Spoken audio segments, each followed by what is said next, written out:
In July of 1999, near a remote roadhouse on the edge of Australia's Great Sandy Desert, a lone bicycle was found, leaning against a fence. No lock, no note, just a backpack left behind. The owner was Robert Boglucky, a 38-year-old firefighter from Alaska. He hadn't been ambushed. He hadn't gotten lost by accident. He had intentionally walked straight into the most hostile wilderness on Earth, carrying minimal water, a small tent, and a plan to fast for 40 days to seek a personal spiritual connection with God. When weeks passed without a sign of Robert, Australian authorities launched a massive search effort. Indigenous trackers followed his faint footprints over hundreds of miles of red sand, but freezing winter nights and scorching day temperatures wore on. The official search was hauled off. Authorities believed no human could survive out there for more than 2 weeks, but Robert was still moving. He survived by digging into dry creek beds for muddy groundwater, eating wild plants, and walking over 250 miles through barren terrain. As the official search ended, his desperate family hired an American private investigation team, sparking an international media frenzy.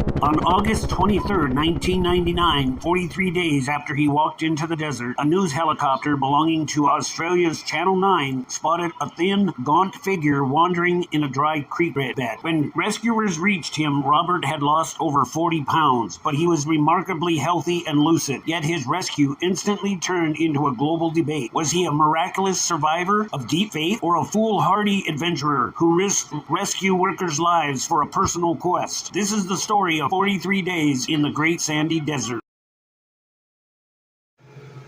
You know, I used to have trouble with the story in the Bible, where it talks about when Jesus was led into the desert for 40 days and to fast and to pray.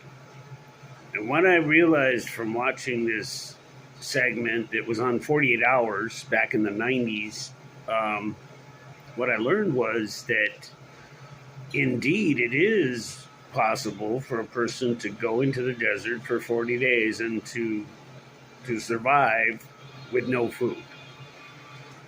So, yeah, it's an amazing story.